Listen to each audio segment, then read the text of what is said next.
Judith Chapter 5. Then it was declared to Holofernes, the chief captain of the army of Assur, that the children of Israel had prepared for war, and had shut up the passages of the hill country, and had fortified all the tops of the high hills, and had laid impediments in the campaign of countries. Wherewith he was very angry, and called all the princes of Moab, and the captains of Ammon, and all the governors of the seacoast. And he said unto them, Tell me now, ye sons of Chanaan, who this people is, that dwelleth in the hill country, and what are the cities that they inhabit, and what is the multitude of their army, and wherein is their power and strength, and what king is set over them, or captain of their army? And why have they determined not to come and meet me, more than all the inhabitants of the west?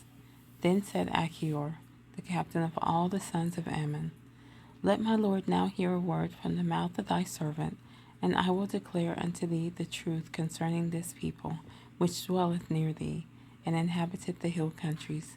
And there shall no lie come out of the mouth of thy servant.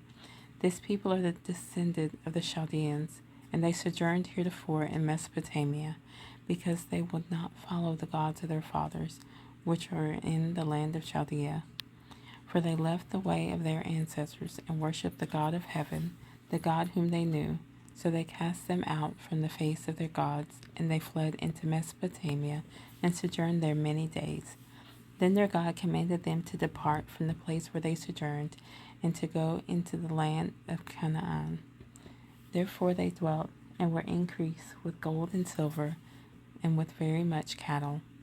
But when a famine covered all the land of Canaan, they went down into Egypt, and sojourned there, while they were nourished, and became there a great multitude, so that one could not number their nation.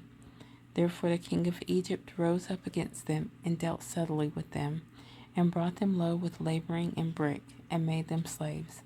Then they cried out unto their God, and he smote all the land of Egypt with incurable plagues, so the Egyptians cast them out of their sight. And God dried the Red Sea before them, and brought them to Mount Sinai and Kadesh Barnea, to cast forth all that dwelt in the wilderness.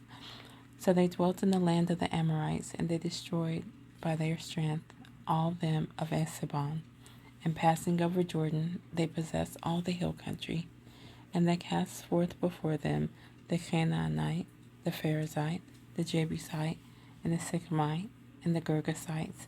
And they dwelt in the country many days, and whilst they sinned not before their God, they prospered, because the God that hateth iniquity was with them.